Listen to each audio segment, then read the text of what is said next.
प्रत्येक माणसाची यशस्वी वाटचाल आपल्याला नेहमीच प्रभावित करते, परंतु त्यांच्या यशामागे त्यांची खरी कहाणी काय असते? सक्सेस स्टोरीज सगळ्यांनाच ऐकायला आवडतात, पण त्यामागची खरी कहाणी काय असते? चला तर मग अशाच दमदार पर्सनॅलिटीज बरोबर मी म्हणजे भार्गवी चिरमुले आता बातचीत करणार आहे. त्यांच्या बोलण्यातून त्यांचा प्रेरणादायी प्रवास तर आपल्याला कळेलच, परंतु आपल्या आयुष्याला एखादी नवी दिशा देखील मिळू शकेल. रेडिओ सिटीजच्या पॉडकास्ट विथ भार्गवी चिरमुले या सदरातून आपण ह्या सगळ्या अशाच यशस्वी माणसांबरोबर बातचीत करूया आणि त्यांचे विचार ऐकूया. या पॉडकास्टचे ज्वेलरी पार्टनर आहेत Mahendra jewellers, Rajarampuri, Kolhapur. Milk partner आहेत वारणा मिल्क, कोल्हापूर. या पॉडकास्टसाठी आपल्याला साड्या दिलेल्या आहेत Shubhangi silk and boutique, Sambhajinagar, Kolhapur. या पॉडकास्टचे मेकअप पार्टनर आहेत प्राची दुधाणे मेकअप आर्टिस्ट्री. या पॉडकास्टचे व्हेन्यू पार्टनर आहेत lotus banquet lawn, market yard, Kolhapur. प्रत्येकजण आपलं आयुष्य आनंदी सुकर कसं होईल ह्यासाठी वेगवेगळे प्रयत्न करत असतो. काही वेळेला माणूस खचतो, काही वेळेला माणसामध्ये एक ऊर्जा असते. ह्या सगळ्या गोष्टी माणसाच्या विचाराप्रमाणे आणि त्याच्या सहन करण्याच्या ताकदीवर सगळं अवलंबून असतं. माणूस जेव्हा खचतो ना, तेव्हाच तो देवळाकडे, एखाद्या ज्योतिषाकडे जातो आणि आपल्या आयुष्यात असं का चाललंय हे जाणून घेण्याचा प्रयत्न करतो. परंतु तुम्हाला तुमचं आयुष्य नेहमी छान, आनंदी आणि फोकस्ड करायचं असेल तर काही गोष्टी आपल्याला आचरणात आणाव्या लागतात. आहार, विहार, योग हे सगळं तर आलंच, पण त्याप्रमाणेच रत्न आणि अंकशास्त्र देखील किंवा ज्योतिषविद्या तुमच्या आयुष्याला एक वेगळी दिशाही देऊ शकते. पण हे जर योग्य माणसाकडे तुम्ही गेला नाहीत तर? पुन्हा एकदा, श्रद्धा, अंधश्रद्धा हा वाद तर सगळ्यांमध्ये असतोच, पण ह्यामागचं नेमकं शास्त्र काय आहे, योग्य अयोग्य काय आहे हे जाणून घेण्यासाठी आम्ही चक्क एक रत्नशास्त्र या बाबतीतलाच पॉडकास्ट घेऊन तुमच्यासाठी आलो आहे. या क्षेत्रामध्ये भरपूर नाव असलेलं आणि अभ्यास असणारी एक व्यक्ती आज या पॉडकास्टच्या निमित्ताने या सगळ्या विषयांवर प्रकाश टाकणार आहे. भेटूया अनुश्री मोतीवाला भोसले यांना. नमस्कार अनुश्री मॅम. नमस्कार. नमस्कार. तुमचं या पॉडकास्टमध्ये खूप मनापासून स्वागत. आणि हा विषय खूप लोकांना इंटरेस्टिंग असणार आहे, कारण खूप लोक हे फॉलो करतात आणि हे नक्की काय हे जाणून घेण्याचा प्रयत्न करतात. आधी मला सांगा, रत्नशास्त्र म्हणजे काय नक्की? जसं ज्योतिषशास्त्र आहे त्याच्यातली एक ही महत्त्वाची शाखा आहे ज्याला आपण रत्नशास्त्र म्हणतो. रत्नशास्त्र आपण 9 ग्रहांवर अभ्यास करून त्या प्रत्येक ग्रहांवर कुठला रत्न तुम्हाला उपयोगात करता येईल किंवा वापरता येईल त्यानुसार त्या ग्रहांची ताकद वाढवण्यासाठी किंवा दुर्बल ग्रहांना ताकद देण्यासाठी आपण रत्नशास्त्राचा पूर्ण अभ्यास केले तरच आपल्याला हे माहिती मिळते की कसं हे शास्त्राचा वापर करता येईल आयुष्यात. मला सांगा मॅम, तुम्ही किती वर्षापासून स्वतः ह्या शास्त्रामध्ये आहात? माझा जेव्हा जन्म झाला तर हा फॅमिलीच, आमची मोतीवाला फॅमिली जी आहे ते रत्नांमध्ये काम करत होते.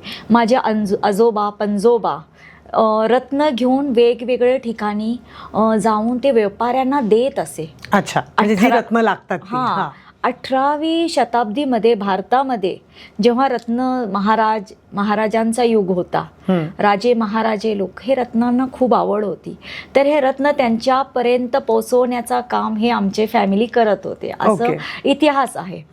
त्याचबरोबर त्याची जोड म्हणून जेव्हा आमचे पणजोबा बोलतोय ना आपण, जे पळ ते लोक जसं जायचे राजांकडे तर ते विचारायचे की आपण ह्याला शास्त्रानुसार जे मला योग्य आहे ते रत्न कसं वापरू शकता.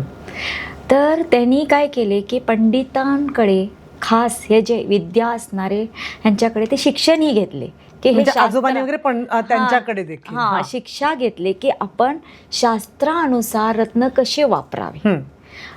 फक्त न विकता तुम्ही शास्त्रानुसार कसं वापरता येईल. आणि तेव्हा काय होत होतं की सगळ्यांना आपली जन्मतारीख, जन्म वेळ, जन्म ठिकाण माहीत नसे का, फिरत असायचे ना लोक, तर त्यानुसार त्यांनी काय केले, हस्तरेखाचाही अभ्यास चालू केला. तर यानुसार हे फॅमिली जे लेगसी म्हणतो आपण हे चालत राहिले. मग तुम्ही कितवी पिढी आहात आता? आता मी जे आहे ते 5वी पिढी आहे शास्त्रानुसार काम करणारी. काम तर आमचा फॅमिलीचा 18व्या 17व्या शताब्दीपासूनच चालू आहे. पण तुम्हाला आता माहिती असेल तुम्ही 5वी पिढी आहात ज्याच्यात शास्त्राप्रमाणे काम करत आहे. मग तुम्ही शिकायला कधी सुरुवात केलीत हे सगळं? रत्न सॉर्टिंग जे बोलतो आपण, रत्नांची ओळख करायचं असेल तर मी 5वीत होते तेव्हापासून माझे वडील मला बसवून घ्यायचे आणि ते रत्नांमध्ये कुठला रत्न छान क्वालिटीचा आहे कुठला सगळं द्यायचे आम्हाला. रत्न समोर ठेवून की हिच्यातले वेगवेगळे क्वालिटीचे रत्न वेगळे करायचे आणि तिच्यात डुप्लिकेशन असलेले रत्नही काढायचे. म्हणजे तुम्ही तेव्हापासून शिकलाय? हां, तेव्हा चालू होत असताना आम्हाला ते अभ्यास आमचा चालू झाला. मग त्याच्यानंतर जेव्हा वयाचे 15 वर्षाची झाले, मला खास राजस्थानमध्ये आमचे गुरुजी आहेत त्यांच्याकडे शास्त्राचा अभ्यास करायला पाठवून दिले. वाव. ते अभ्यास करताना आम्हाला तिथं आम्ही तिथंच राहिलो आणि तिथं राहत असताना आम्ही वेगवेगळ्या हस्तरेखा आणि शास्त्र, ज्योतिषशास्त्र ह्याचबरोबर रत्नशास्त्र ह्याचा अभ्यास माझा सुरुवात झाली. आता आम्हाला सांगा की या रत्नांमध्ये खूप रत्न पत्रिकेप्रमाणे किंवा ह्याचं सांगितलं जातं, ह्याचा नक्की तुमच्या शरीरावर आणि तुमच्या नशिबावर, कारण काय आहे आपलं शास्त्र काय सांगतं, कर्म करत राहा, कर्म ते काय अवॉइड होऊ शकत नाही. पण आपल्याला दिशासाठी आपण एखाद्या ज्योतिषाकडे जातो की मी ज्या पद्धतीचं कर्म करते त्याचं फळ काय मला मिळेल माझ्या चांगल्यासाठी, माझं एक संचित निर्माण करण्यासाठी. पण ह्या शास्त्रांचा रत्नाच्या तुमच्या आयुष्यावर काय परिणाम होत असतो? आता जसं तुम्ही आता मला विचारला की आपण कष्ट तर करत असतो, भरपूर कष्ट करतो, पण कुठे ना कुठे शेवटच्या टप्प्यावर जाऊन आपण स्ट्रक होतो. बरोबर. आणि खूप प्रयत्न करूनही ते क्लॅरिटी येत नाही. तेव्हा काम करते हा शास्त्र. शास्त्रामध्ये जेव्हा आमच्याकडे येतात की मॅडम आम्ही खूप प्रयत्न करतो, मनचं काम 90% झालेलं आहे, पण 10%मध्ये आम्हाला इतकं त्रास होतो, इतकं आम्हाला फिरायला लागायला लागले की शेवट आम्ही तुमच्यापर्यंत आले की कुठे आमचे ग्रह आम्हाला साथ देत नाही, अडकत आहेत. तर तेव्हा आम्ही त्या कुंडलीचा अभ्यास करतो. जर कुंडली नसेल तर हस्तरेखाचा अभ्यास करून त्यांचं काम होण्यामध्ये शेवट मेहनत हे त्यांचीच आहे, त्यांनी केलेली आहे, पूर्ण तयारी केलेली आहे 90%. शेवट हा नशिबाचा भाग म्हणून जेव्हा ग्रहांची साथ मिळते तर तो काम ऑटोमॅटिकली होत जातो. म्हणून योग्य वेळीस योग्य घेतलेले निर्णय आणि त्याचबरोबर तुम्ही शास्त्रानुसार घेतलेली मदत हे कधीही उपयोगाला येते आपल्या आयुष्यात. करेक्ट. एक दिशा, योग्य दिशा दाखवायला जेव्हा माणसाला बोलतो ना आपण हातबळ होतो, जेव्हा तो पूर्णपणे निराश होतो तेव्हा शास्त्र काम करतो. पण आता काही माणसं आहेत ज्यांचा या पूर्ण सायन्सवरच विश्वास नाही, त्यांचं म्हणणं हे सायन्स नाही आहे, पण काही लोकांचं म्हणणं हे सायन्स आहे. ह्याच्यामध्ये जर ग्रह आले तर ते प्लॅनेट्स आले म्हणजे ते सगळी स्थिती आली, हे आलं. पण मलाही नेहमी प्रश्न पडतो आणि आपल्यापैकी अनेक प्रेक्षकांना, जे ग्रह एवढ्या लांब आहेत त्यांचा तुमच्यावर कसा इफेक्ट होत असेल? जेव्हा जन्माला आपण येतो तेव्हा आपला जन्म कधी झाला, कुठे झाला, सायन्सला पुरावे पाहिजेत. बरोबर. ठीक आहे. तसंच जेव्हा आज मी जन्माला आली आहे, आजचा दिवस बुधवार आहे, तर ह्या दिवशी ह्या टायमिंगला आपले नक्षत्र कुठे आहे, गॅलेक्सीमध्ये कुठला ग्रह कुठे आहे, चंद्रापासून गुरु किती लांब आहे, ह्याच्या अनुसार आपली कुंडली मांडलेली आहे. हा अभ्यास भारतामध्ये खूप जुना अभ्यास आहे आणि ह्याचा क्रेडिटही आपल्या भारतालाच मिळालेला आहे. याचा मान सन्मान जे बोलतो, आमचे जे होते वेद लिहिणारे, ह्याच्यामध्ये खास त्यांनी शास्त्रावर उल्लेख केलेला आहे. गरुड पुराणमध्ये, ऋग्वेदमध्ये, अग्न्य पुराणमध्ये, की इतकं जेव्हा ज्याला सायन्सलाही माहीत नव्हता तेव्हा आपल्याला माहीत होतं की ह्या वेळेस जेव्हा ह्या ग्रहांची युती होते तर अमावस्या का होते, पौर्णिमा का होते, जर कुणी अमावस्याला जन्माला आला तर त्याच्या ग्रहांची परिस्थिती काय असणार आहे, त्या व्यक्तीला काय त्रास भोगावे लागणार आहेत आणि त्याच्यावर कुठली शांती केली की तिला त्रास होणार नाही. तर हा कुठेतरी सायन्सशी जोडलं गेलेला आहे. जसं चंद्राचा परिणाम आपल्यावर होतोच, म्हणजे जे सायकोलॉजिकली डिस्टर्ब लोक असतात, सायकोलॉजी पण हे सांगते की अमावास्येला ते वेगळे वागतात, पौर्णिमेला ते वेगळे वागतात, कारण शरीरामध्ये चंद्रावरनं तुमचे बदल होत असतात. तर हे सगळं मान्य आहे, पण काही लोक नाही विश्वास ठेवत. मग अशा वेळेला तुम्ही त्यांना काय सल्ला देता? मी त्यांना एकच बोलते, जेव्हा माझ्याकडे काही येतात, आता खूप शिकलेले आहेत, IT मध्ये खूप काम करत आहेत, खूप डॉक्टर पण आहेत, माझे पेशंट म्हणजे एक कस्टमर आहेत, माझे डॉक्टर्स आहेत, त्यांना देखील काही अडचणी आले की ते आले. मी म्हटले की जेव्हा तुम्ही ते म्हणतात की मॅडम आम्ही एखादं ऑपरेशन करतो, मग जेव्हा ते आमच्याकडे गॅरंटी मागतात का, सायन्स पुरावे मागतो, मी जसं बोलले तुम्हाला, तर आम्ही एकच बोलतो की मी तर प्रयत्न केलेला आहे, शेवट देवावर विश्वास ठेवा. एका शक्तीवर तर तो विश्वास ठेवलाच पाहिजे. श्रद्धा आणि अंधश्रद्धामध्ये खूप फरक आहे. देव आहे ही आपली श्रद्धा आहे, आपला विश्वास आहे. जेव्हा आपण श्रद्धाच्या भावानं काही करत असतो तर आपण निस्वार्थपणे देवाला फक्त बोलतो की तू आमचं असं कर, असं कर, असं कर. त्याच्या पाठीमागे आपला काहीही नसतो, हेतू नसतो. पण जेव्हा आपण विज्ञानाकडे काही घ्यायला जातो किंवा डॉक्टरकडे, तर आपण त्यांच्याकडे पुरावे मागतो की किती % तुम्ही आम्हाला गॅरंटी देणार आहे, डॉक्टर हा ऑपरेशन सक्सेस होणार ह्याची आम्हाला गॅरंटी द्या. करेक्ट. तुम्ही आम्हाला सांगा, नाही तर आम्ही देवावर ठेवू. हा आला ना भाग. तसंच आहे की तुम्ही जेव्हा शास्त्रानुसार अभ्यास करतो तर ह्याचा रिझल्ट मी म्हणते 100 पैकी 97% बरोबरच येतो. अरे वा. का, ह्याला दिसणाऱ्या गोष्टी नाही आहेत, पण ह्याचा तुम्ही कॅल्क्युलेटिंग व्यवस्थित केला ग्रहांचा आणि व्यक्तीचा, तर तो बरोबर उचित ठरतोच ठरतो. क्या बात आहे, व्हेरी नाईस. तसं मला एका बाबतीत नेहमी वाटतं की खूप जण काही ग्रहांच्या बाबतीत, खूप जण काही खड्यांच्या बाबतीत घाबरवतात. आपण त्याला आता खडे म्हणूया, ती रत्न जी आहेत त्याच्या बाबतीत. उदाहरणार्थ नीलम घातला की खूप त्रास होतो, नीलम पटकन कोणीही घालू नका, नीट अभ्यास करा. हे सगळं खरं आहे? नीलम इतका पॉवरफुल आहे सगळ्या रत्नांमध्ये? जेव्हा नीलमचा उल्लेख येतो तेव्हा शनिदेव, त्याचे जे ग्रह स्वामी आहेत नीलमचे, ते शनिदेव आहे. शनिदेवांशी रिलेटेड, सॅटर्नशी रिलेटेड आपण नीलमला जोडलेला गेला आहे ते शास्त्रानुसार. आणि शनिदेवाचं सगळ्यांनाच माहीत आहे, जेव्हा शनिदेवाची 7.5 येते तेव्हा काय काय त्रास होतात. तर असं काही झालेलं आहे की चुकीचे व्यक्ती काय करतात की फास्ट मोठे होण्यासाठी ते स्वतःवर प्रयोग करतात की नीलम वापरले की मी खूप मोठा होणार, मला एका प्रकारचा जॅकपॉटच लागणार. तेव्हा तो ग्रहांचा अभ्यास करत नाही, तो श्रद्धे आणि अंधश्रद्धामध्ये म्हणतो ना, ते धारण करतो आणि त्याला फळही भोगावं लागतो. हा, रत्नांमध्ये इतकी ताकद आहे की रत्न गाठले की 11 दिवसामध्ये रिझल्ट यायला चालू होतो. आणि नीलमचा तर असं म्हणणं आहे की आम्ही घातले 24 तासात तो इफेक्ट बॉडीवर दाखवायला लागतो. शनी हा सत्याचा देव आहे, त्याला सत्य मार्गाने जाणारी माणसं खूप आवडतात, कष्ट करणारी माणसं त्याला खूप आवडतात. जर त्याच्या ग्रहांमध्ये शनी छान ग्रहामध्ये आहे आणि तो त्याला फळ देणार असेल किंवा त्याला लवकर त्याचा फळ मिळत नसेल, तुम्ही नक्की नीलम वापरला की तो लवकरात लवकर 24 तासात त्याचा इफेक्ट दाखवायला चालू करतो. पण ते त्याचा नीट अभ्यास करूनच घातलं पाहिजे की त्याला त्या बूस्टची गरज आहे का, किंवा तसं दुसरं रत्न आहे हिरा पण सगळ्यांना चालत नाही. खूप वेळेला आपण असं पत्रिकेप्रमाणे हिरा बघून घाला, किंवा हिऱ्याच्या बाबतीत पण तसंच आहे. शुक्र लक्झरी देणारा देवता ग्रह आहे आणि त्याच्या संबंध हा हिऱ्याशी आहे. आणि हिरा जेव्हा घालतो, जिथं सुख, समृद्धी, ब्युटी सगळं मिळते, तेव्हा बोलतोय ना, सौंदर्याला श्राप पण असतो.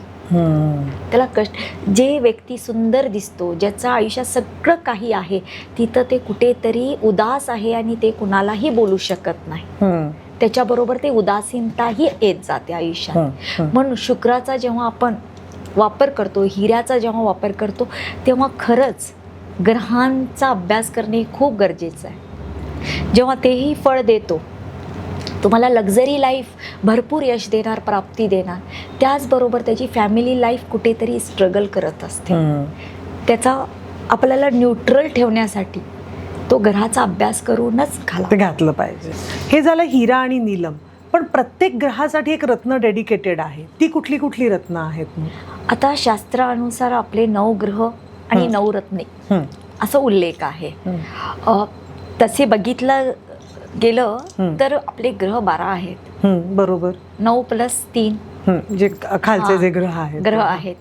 इतकंच की ते खूप लांब असल्यामुळे त्यांची दृष्टी कुंडलीवर कमी पडते. अच्छा. पण जेव्हा जन्माला कुणी स्पेसिफिक टायमिंगला येतो तेव्हा समजा सप्तमी स्थानावर हर्षल आला तर त्याचाही इफेक्ट पडतो, हे मी तुम्हाला सांगेन. आता आपले जे 9 ग्रह आहेत, सर्वात पहिला ग्रह येतो सूर्यदेवाचा, सूर्यग्रह.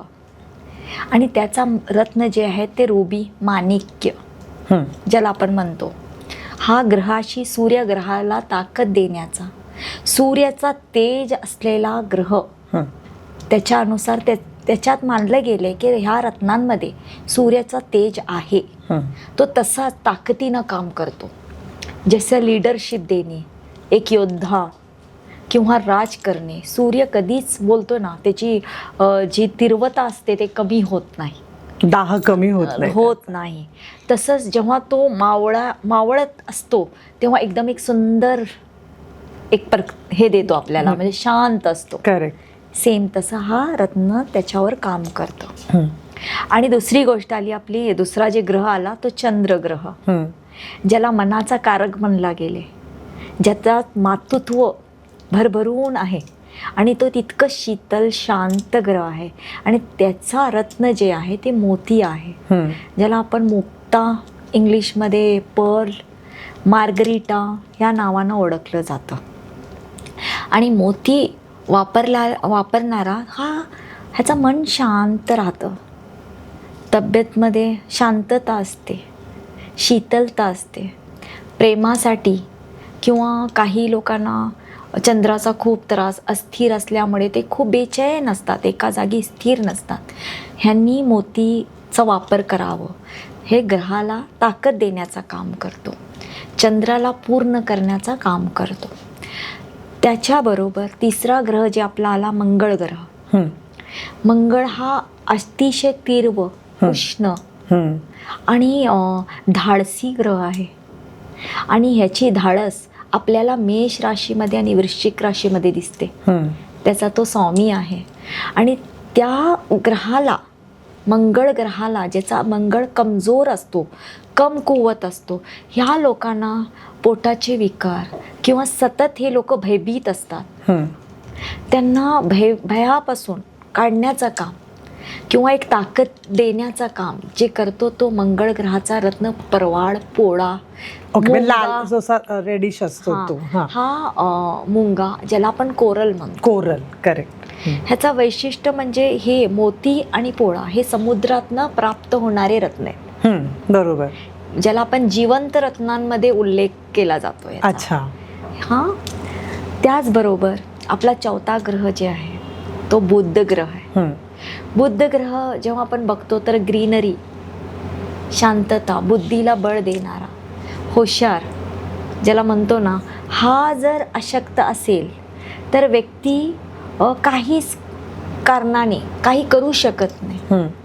म्हणजे जसं की तुम्हाला लहान मुलं किंवा कॉलेजमधले मुले जेव्हा शिकत असतात ते सतत बोलतात की आम्ही खूप अभ्यास करायचा प्रयत्न करतो पण आमच्या मेमरीमध्ये राहतच नाही.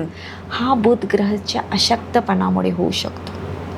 किंवा काही लोक खूप वेगळे प्रकारे निर्णय घेतात, म्हणजे मना जे आलं ते निर्णय, जे आपल्या बुद्धीचा वापर करत नाही.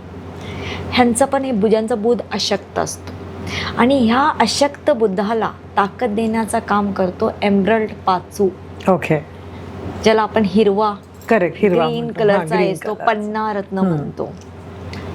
हे बुध ग्रहाचा रत्न आहे. हे ग्रहांना ताकद देण्याचं काम करतो. त्याचबरोबर आपला पाचवा ग्रह जे आहे तो आहे गुरुग्रह, ज्याच्यामुळे माणूस समृद्ध असतो, ज्याच्यामुळे आपल्या मनामध्ये श्रद्धाचे भावना, कुठेही आपण आईच्या समोर, देवाच्या समोर सरेंडर होण्यासाठी किंवा आपल्या शिकण्याचा जे बोलतो ना दायरा, ते मोठा करण्याचं काम करतो हा गुरुग्रह. हा पिवळा ग्रह आहे. आणि जसं हा ग्रह काम करतो, हा ग्रह जेव्हा माणसाच्या आयुष्यामध्ये कमीचा असेल, गुरुग्रहाची ताकद नसेल तर तो कुठेतरी नास्तिकतेकडे वळतो. त्याच्यामुळे भीती नसते देवाची. त्याचबरोबर तो खूप लांब लांब जात आणि सुखापासून वंचित, बोलतो ना आपण, वंचित होऊ शकतो. अच्छा. त्याला जे सुख पाहिजे म्हणजे फॅमिली सुख, लग्नासाठी मुलं किंवा कुणाचा आशीर्वाद, हा एकटाच राहतो.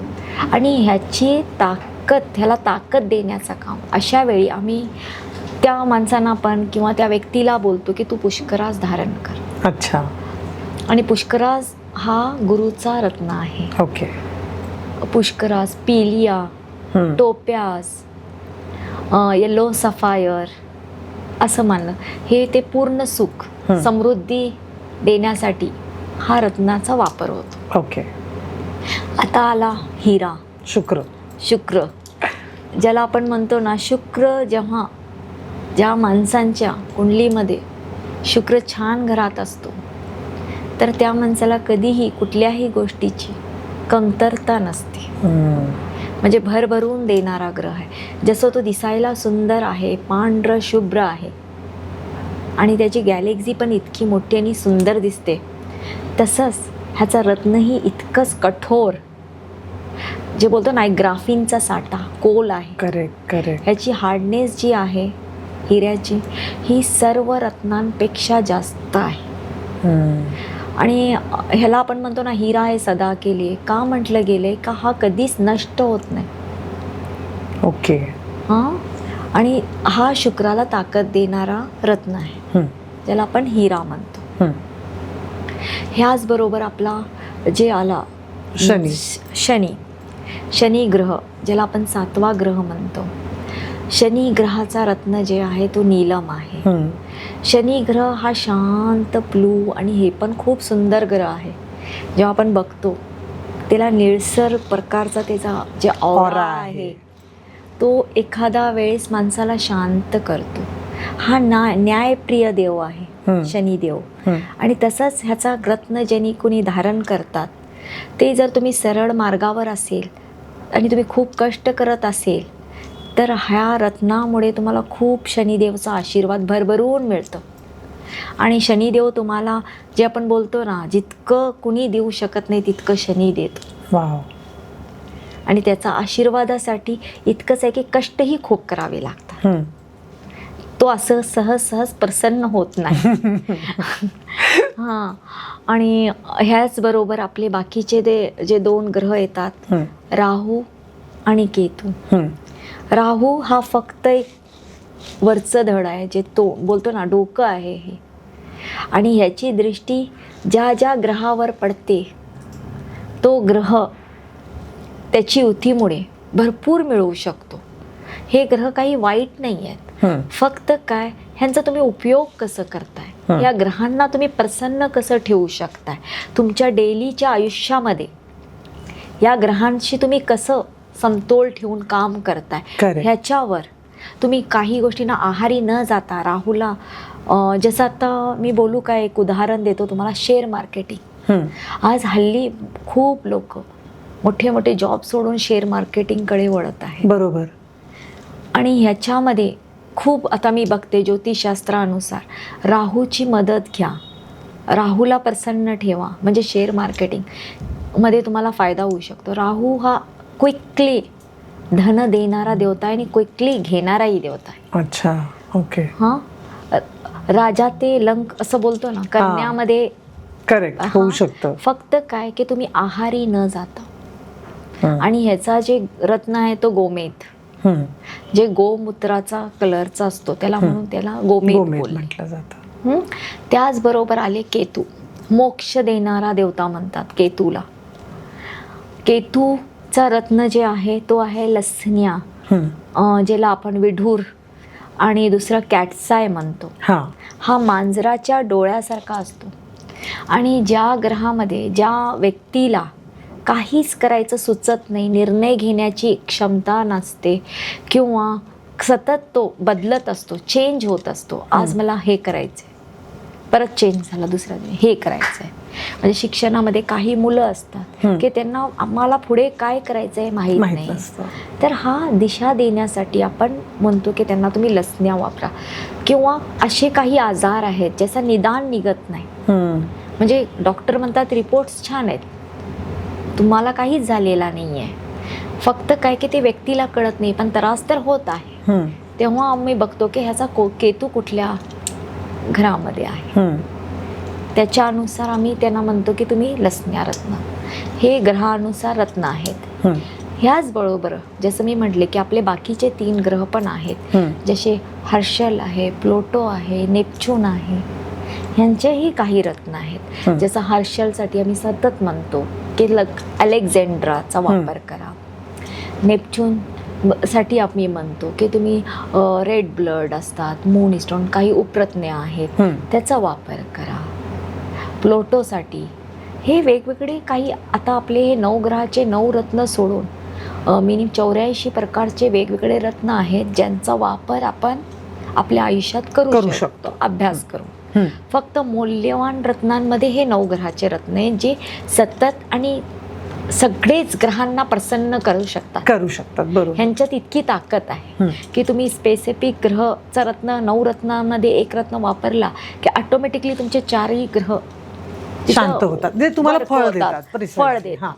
पण झालं मॅम, हे तर तुम्ही रत्नांविषयी एवढी माहिती दिली आपण, जे एक एक ग्रहाप्रमाणे.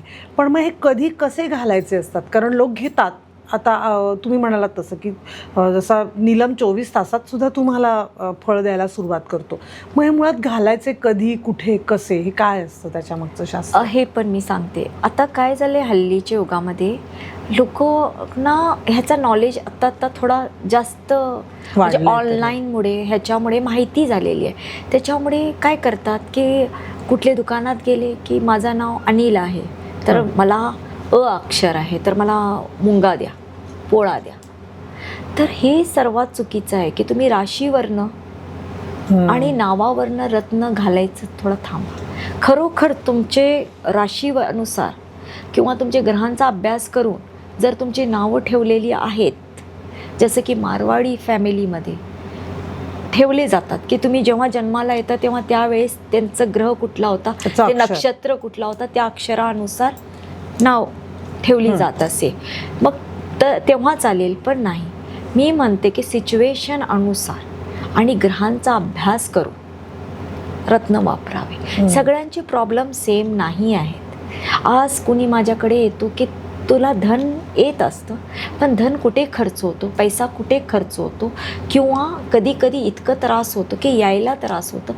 तर आम्ही तेव्हा त्याचं धनस्थान काय आहे आणि त्याची दृष्टी कुठल्या घरावर पडते, त्याचा अभ्यास करून तिथं तुम्ही इलाज करायला पाहिजे, तसं रत्न द्यायला पाहिजे. तुमच्या कर्मभावामध्ये कुठला ग्रह आहे आणि ते कुठल्या राशीमध्ये बसलेले आहे, किंवा तुमच्या लाभेत कुठला ग्रह आहे आणि ते कुठल्या राशीमध्ये बसलेले आहेत, आणि त्याची दृष्टी कुठे कुठे पडते. आणि हेच जसं चक्र आहे, आज आपली पृथ्वी फिरत आहे, सूर्यभोवती चक्कर मारत आहेत सगळेच ग्रह, आणि तसंच सूर्यही फिरत असतो. त्यानुसार आपले ग्रहांचे वेगवेगळे ग्रहांशी संपर्कात येणे आणि त्याचा इफेक्ट आपल्या आयुष्यात होत असतो. जसं आपले 7 दिवस आहेत आणि ते 7ही दिवस आपले सेम नसतात. आज आपल्याला बरं वाटतो, काल आपल्याला मूडच नसतो. करेक्ट. तिसऱ्या दिवशी आपल्याला काम करायचं आहे तर आपण खूप एक्साइटेड असतो. तसंच एक ग्रह पण त्या पद्धतीने काम करत असतात. म्हणून योग्य शास्त्रीकडे जाऊन, रत्नशास्त्रीकडे किंवा ज्योतिषशास्त्रीकडे, ज्यांना रत्नांची पण माहिती आहे, तुमचं कुंडलीचा अभ्यास करून तुम्हाला काय प्रॉब्लेम आहे, कुठे तुम्हाला जास्त त्रास होत आहे, करिअरमध्ये, विवाहामध्ये, कुणाला मुलं होत नाही आहेत, कुणाला आजार पण सतत होत आहेत, किंवा प्रोफेशनली तुम्ही काही करायला जाणार आहे, सतत कुणाची तर चिडचिड होते, घरात सर्व काही आहे पण माझी चिडचिड का होते, ह्याचा अभ्यास करून त्या ग्रहांवर तुम्ही रत्न वापरावे. ओके. अजून एक प्रश्न आहे की आता ना खूप फेक गोष्टी आल्या आहेत, प्लास्टिकची रत्न आली आहेत, खोटं दिलं जातं. हे खरं खोटं ओळखायचं कसं? म्हणजे त्याला काही आम्हाला, म्हणजे तुम्हाला तर कळतंच, बघितल्यानंतर तुम्ही सांगणार हे खरं आहे खोटं आहे, पण एक सर्वसामान्य माणसाला खरं खोटं कळण्यासाठी काही सोपा एखादा उपाय आहे का? एक सांगेन मी सर्वात पहिला की ऑनलाईन गोष्टीमध्ये आहारी जाऊ नका. त्याच्यातच खूप सारे प्रॉब्लेम्स येत आहेत. आणि दुसरं म्हणजे रत्न ओळखायचे असेल तर रत्नांमध्ये रत्नांची पॅसिफिक जे असते कटिंग, किंवा त्याला सूर्यामध्ये बघितला. आता ओरिजिनल रत्न, नवग्रहाचे रत्न आहेत, त्यांना जर तुम्ही सूर्यामध्ये बघितला तर ह्याच्यात पाणीचा साठा असतो. हे केमिकलचा साठा आहे. रत्न म्हणजे खनिज रत्न. ह्याच्या काही रत्न जे मोती तेन आहेत त्याच्यात तुम्ही जर बघितला तर त्याच्यात कॅल्शियम ऑक्साईड हे सगळं समुद्रातनं आलेलं आहे. बरोबर. कॅल्शियम भरपूर आहे. तर जेव्हा ह्याची आपण बघतो तर ह्याचा शेप कसा आहे, कल्चरलमध्ये फरक आहे, समुद्रामध्ये फरक आहे. ह्या हातात घेतलं की ह्याचा हेवीनेस, ह्याला तुम्ही पाणीमध्ये ठेवला तर ह्याची शीतलता तुम्हाला लक्षात येते. तो सहज खराब होऊ शकत नाही. काही वेळेस त्याला तुम्ही आग लागला तर त्याच्यात स्मेल येत नाही. जडलेली मोतीला आग स्मेल येणार नाही. ओरिजिनल मोतीला खोट्याला येणार ना. तो प्लास्टिक आहे. बरोबर. एकच विनंती करेन की तुम्ही छान सर्टिफाईड रत्न वापरा जे GII आहेत. ओके. GIA आहे असे रत्न वापरा. का म्हणजे हे रत्न काय स्वस्त नसतात, महाग असतात. एखादा आम्ही ब्रासलेट पण करताना त्याचीही आम्ही बघतो की आता ट्रेंड खूप आलेले आहेत की आपण हातांमध्ये वेगवेगळे प्रकारचे, जसं मीही वापरते क्रिस्टल. हा जे आहे अंबर आहे, रशियन अंबर आहे. तर हा रशियन अंबर हलका आहे, खूप हलका असतो. आणि हे झाडाचा एक गंध आहे.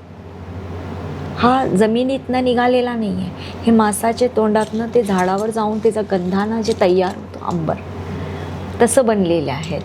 तर रत्न वडकताना आता रुबी वडकायची असेल तर दुधात तुम्ही रुबीचं ठेवलं की ते दूध तुम्हाला हलका गुलाबी जाणवेल, प्लास्टिकमध्ये जाणवणार नाही. जेव्हा येलो सफायर बघायचं आहे, सूर्याकडे तुम्ही ते बघितला तर त्याच्यातनं ब्लू कलरचे रेज येतात. म्हणून रत्न हा कॉस्मिक रेज अनुसार आपल्या शरीरावर काम करत असतात. त्याचबरोबर जेव्हा आपण नीलम रत्न हातात धरतो हा थंड जाणवतो. त्याच प्रकारे पोळा जर तुम्ही हातात धरला तर उष्ण, मंगळाचा आहे, मग गरम जाणवणार. मला डायमंड ही गरम जाणवतो. ठीक आहे. नॅचरल आणि आपलं आता लॅब पद्धतीनं लॅब ग्रोन रत्न असेही बनले गेले जातात की लॅब ग्रोन बनायला लवकरात लवकर बनतो. पण रत्न जेव्हा नॅचरली बनतो त्याला खूप वर्ष लागतात. वर्षात त्याच्यात कृत्रिम पद्धतीनं जे बोलतो ना सायन्सी, जमिनीमधील होणारे घटक त्याच्यामध्ये तो तयार होतो. पंचतत्व त्याच्यात आहे जसं आपल्या शरीरात त्या प्रकारे. आता एक अजून ट्रेंड असा आहे की खूप ॲक्टर्स खूप वेगवेगळे रत्न घालतात आणि ते ट्रेंड सेट करतात. म्हणजे जसं मला असं वाटतं माझ्या आठवणीत बच्चन साहेबांच्या बोटात नीलम आहे, त्या कौन बनेगामध्ये ते बसायचे, किंवा एखाद्या ॲक्टरच्या बोटात आपण बरेच वेळेला बघतो. तर तुम्हाला असं हा ट्रेंड लोकांपर्यंत येतो तेव्हा तुम्ही त्यांना काय सांगता? कारण लोकांना लगेच तेच हवं असतं, म्हणजे की अरे त्यांनी घातलाय मग माझा पण शनी वाईट आहे असं मला कळलं, आता मला सांगा, किंवा या हिरोनी हे केलंय. खूप लोक आहेत असे. तर मग तुम्ही त्यांना काय समजवता? आता आपण बघतो ना अमिताभ बच्चन साहेब, त्यांची परिस्थिती जेव्हा इतकी वाईट होती फायनान्शियली, त्यांची राशी जी आहे ती तुला राशी आहे. आणि तुला राशीला वर्चस्व देणारा जे ग्रह आहे तो शनिदेव मानला गेले. जर ही राशी शुक्राची असली तर त्याला शनिदेवाची साथ. आणि जेव्हा त्यांनी खूप कष्ट करत होते, ते सातत्यानं प्रयत्न करत होते आणि काहीच होत नव्हता, त्यांनी योग्य शास्त्रीकडे जाऊन त्याचा अभ्यास, आपल्या कुंडलीच्या अभ्यासानुसार त्यांना नीलम रत्न जेव्हा ते घातले तर त्यांना जे कष्टाला त्यांच्या जोड शनिदेवाची मिळाली ते नीलमच्या रूपामध्ये. तसंच आपण आता बघतो अजय देवगण आहेत किंवा दीपिका पदुकोण, गोविंदा, हे खूप जणी, माणिक, पुष्कराज खूप वापरतात. तर ह्या लोक स्पेसिफिक छान शास्त्रीकडे जातात, ते अभ्यास करतात, मग तो रत्न वापरतात आणि नक्कीच तो रत्न त्यांना इफेक्ट देतो. आणि खरे रत्न वापरल्यामुळे तुम्ही खोटे रत्न वापरून जर अपेक्षा केला की काम होणार तर नाही होणार. थोडा रत्न पण घेताना तुम्ही छान क्वालिटीचे क्लिअर दोषमुक्त रत्न घ्या. काही काय होतं की आता हेही ट्रेंड आहे की दुकानामध्ये थोडे दिवसासाठी वापरायला रत्न दिले जातात, ते ठेवून बघा, वापरून बघा, Correct, correct. आणि तो रत्न तुम्हाला सूट लागला झाला तर तर तुम्ही ठीक वापरा. आहे, हां. नाही तर तुम्ही आम्हाला परत द्या. मग ते घेतात परत आणि परत तोच रत्न दुसऱ्याला. मग आपण इथंही त्रासात येतो की तो औरा ऑलरेडी दुसऱ्यांचा कॅच केलेला असतो का रत्नांमध्ये शोषून घेण्याची ताकद जास्त आहे. म्हणूनच तर आपण ते घालतो प्रिसाइजली. मग त्याच्यामुळे पण काय होतो की तो रत्न दुसऱ्यांना वापरले की त्याचा दुष्परिणाम होतो. त्याच्यामुळे दोष दिला जातो ते शास्त्रीला की तुम्ही आम्हाला सांगितलं पण आम्ही हा रत्न पण झाला नाही. तुम्ही योग्य ठिकाणीच रत्न घ्या, जे रत्न परत घेत नाही, जे तुम्ही 2-2, 3-3 वर्ष वापरून ते विकत असेल आणि तो दुसरा घालत असेल, ह्याचा किती त्रास होतो त्या. करेक्ट. ह्याचाही अभ्यास केला पाहिजे. आता तुमच्याकडे खूप लोक येत असतील वेगवेगळ्या पत्रिका घेऊन, त्यांचे इश्यूज घेऊन किंवा पण तू 1-2 असे आम्हाला अनुभव सांगा जे तुम्ही कायम लक्षात ठेवलेत पॉझिटिव्ह वेने, की अरे त्यांच्या आयुष्यात पण असं तुम्हाला माणूस म्हणून पण खूप आनंद झाला की आपण एखाद्या माणसाचं आयुष्य किंवा एखाद्या माणसाचं संकट बघून तुम्हालाही वाईट वाटलं, असं काही आम्हाला नक्की सांगायला आवडेल. आता मी तुम्हाला सांगते, एक माझ्याकडे गेल्या वर्षीच म्हणजे 2025ला जेव्हा आलेले वडील एका मुलाला घेऊन, म्हणजे तो मुलगा हुशार होता, 12th त्यांनी छान पद्धतीनं पास केला, सगळं होतं, पण काही कारणानं आता जे हल्ली जे चालू आहे अतिवापर मोबाईलचा, आहारी जाणे, त्याच्यामुळे तुला सायकॉलॉजिकली इफेक्ट चालू झाले. त्यांनी डोक्याचे ते गोळ्या तीन भरपूर झाले. मग तो थोडासा विचित्र वागत होता आणि औषधं चालू होते हॉस्पिटल. आम्ही म्हणत नाही की तुम्ही गोळ्या बंद करा. मग ते करत असताना त्यांनी म्हटले की ह्याला दाखवूया आणि रत्नाचा पण ह्याच्याबरोबर उपयोग करून घेऊया. जेव्हा तो माझ्याकडे आला तर मी त्याची जेव्हा बघितली हिस्ट्री तर छान होती, पण फक्त अतिवापर मोबाईल हे सतत ते घेऊन बसणे, कानात घालणे, हे करणे, तर तो ड्रीममध्ये ते एखादा गेमचा त्याला शौक लागला तर तो पूर्णपणे विचलित झाला. तर काही आता एक्झाम्स द्यायचे होते BSc त्याच्यानंतर त्याला गव्हर्मेंट जॉब करायची होती, गव्हर्मेंट एक्झाम डिग्री करायचं होतं. मग त्याच्यासाठी ते आलेले की आता 1-2-3 वर्ष तर झाले, तर फायनल इयर काय करायचं, त्याच्यात तर आता तो पास होत नाही आणि तो आता बडबडत आहे खूप सतत. तर मला घेऊन आले, मी बघितले त्याची कुंडली, तर त्याला मी मोती आणि गोमेद दिले आणि म्हटले की तू हे पेंडंट करून घाल आणि तुझ्या ह्यावेळेस तू दे एक्झाम, बघूया. आणि तो पास होऊन जेव्हा पेढे घेऊन आला माझ्याकडे की मॅडम माझा रिझल्ट खूप छान निघाले, जेव्हा आता रिझल्ट आले, मग मला इतका आनंद झाला की मी म्हटले की अरे वा.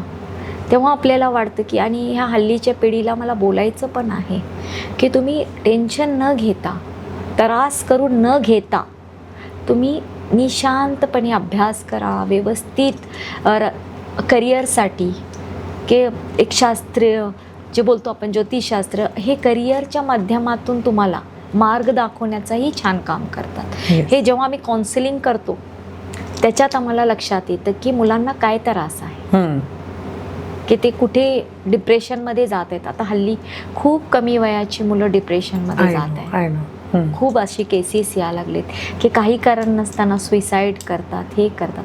हा अंत नाही आहे. तुम्हाला खूप मार्ग आहेत, खूप काही तुम्ही करू शकताय. फक्त काय की तुम्हाला योग्य ते मार्गदर्शन करणारे भेटायला पाहिजे. हे झालं रत्नांविषयी. मी तुम्हाला म्हटलं बच्चन साहेब आणि हे सगळं, तसं आता एक ट्रेंड आला आणि लोक ट्रेंडप्रमाणे वागतात. इन्स्टा आणि ह्या सगळ्या सोशल मीडियावरनं ट्रेंड आहे ब्रेसलेट्सचा, की मनी मॅग्नेट आणि मग टॅम्बुलिन आणि काय तो पैशासाठी देतात तो असा पायराईट आणि हे सगळे ट्रेंड्स आहेत. घरात पायराईट ठेवा, हे रोज क्वार्ट्ज आणि सगळं ते खरं हेही तितकंच महत्त्वाचं आहे, हेही वर्क होतं. आणि हे काय आहे एक्झॅक्टली आत्ताच्या युगामध्ये जिथं आपण कॉम्पिटिटिव्ह आयुष्य जगत आहे, खूप कॉम्पिटिशन्स आहेत, त्याच्यात काय झालंय की इन्स्टंट कमी खर्चामध्ये तुम्ही काय वापरून काय प्राप्त करू शकताय. आता जे ब्रासलेट येत आहेत, काही टायगर स्टोन्स वापरले जातात, ज्याला म्हटलं जातं की वाईट दृष्टीसाठी, राहूसाठी वापरा. 7 चक्रा, कुठेतरी मेंटली माणूस खूप डिस्टर्ब आहे. जसं आपलं आता खाणंपिणं, फास्ट फूड, जसा आहार तसे विचार, हे तर सगळ्यांनाच माहीत आहे. त्याच पद्धतीनं हे फास्ट लाईफमध्ये आपण जगत असताना खूप आपल्याला पुढे पडायचं आहे, खूप जायचं आहे, खूप पैसा कमवायचा आहे, खूप काही गोष्टी, खूप स्वप्न पूर्ण करायचं आहे आणि आपल्याकडे वेळ खूप कमी आहे. त्याच्यासाठी काय होतं की आपण बसल्या बसल्या जेव्हा मोबाईल घेतो तेव्हा एखादा ॲड येतो की हा ब्रासलेट वापरला की तुमच्या पैशांचे प्रॉब्लेम्स कमी होईल, तुम्ही पायराईट वापरा, तुम्हाला भरपूर पैसा मिळेल. रत्न तर खरे आहेत, ब्रासलेट पण खरे आहेत, पण घेण्याची पद्धत आणि आपल्याला काय प्रॉब्लेम आहे ह्याच्यासाठी, जसं मी तुम्हाला बोलले, हे उपरत्नच्या 84 प्रकारचे उपरत्न आहेत, त्याच्यातनं बनलेले आहेत. ह्याचाही वापर तुम्ही डेली योगामध्ये, जर प्रेमाची कमी येते, प्रेम मिळत नाही, तर रोज कॉर्ड्स. जेव्हा तुम्हाला शुक्राची पॉवर वाढवायची आहे तर फिरोजा ब्रासलेट. जेव्हा तुम्हाला वाटतं की पैसा येतं जातं, शेअर मार्केटिंग करत आहे, तर पायराईट. 7 चक्र, जे कुणी डिप्रेशनमध्ये जातो, तर हा इन्स्टंट म्हटल्यापेक्षा कमी वेळेमध्ये, म्हणजे कमी वेळेसाठी कुठलाही ब्रासलेट जे आहे तो 6-7 महिने छान काम करतो. त्याच्यानंतर त्याला रिचार्ज करावं लागतो. त्याच्यासाठी आता सेलोनाईटची प्लेट्स आलेली आहे, त्याच्यावर तुम्ही रात्रभर ठेवलात की ते रिचार्ज करतो. त्याच्यातही तुम्ही छान क्वालिटीचे जर वापरला रत्नांमध्ये, तर तो तुम्हाला कुणीही वापरू शकतात, ह्याचा दुष्परिणाम होत नक्कीच. पण त्याचाही अभ्यास करायला पाहिजे, अभ्यासानुसार तुम्ही वापरू शकताय. ह्याचा काही वाईट इफेक्ट होत नाही. पण हा इन्स्टंट काही उपरत्ने कधीही त्रास देत नाही, वाईट नाही. फक्त घालून एक विश्वास असतो ना की मला होणारच. मी सांगते, युनिवर्स तेव्हाच देतो जेव्हा तुम्ही मनानं बोलतो, विश्वासानं. ठीक आहे, की तुम्ही ज्या आपल्याला देव दिसत नाही, पण आपल्याला विश्वास आहे की देव आहे आणि त्याची कृपादृष्टी आपल्यावर होणार. तसंच जेव्हा आपण एखादा 1200-1500चा ब्रासलेट घेऊन हातात घालतो आणि विश्वास ठेवतो की आत्ता माझे पैसे येणार, तर युनिवर्स ही काम करायला चालू करतो. तो विश्वासाचा भाग आहे. ठीक आहे, तसं हे काम करतं. आज आम्हाला तुमच्या रूपाने योग्य मार्गदर्शन करणारी एवढी छान व्यक्ती भेटली आणि तुम्ही इतकं छान नॉलेज दिलं.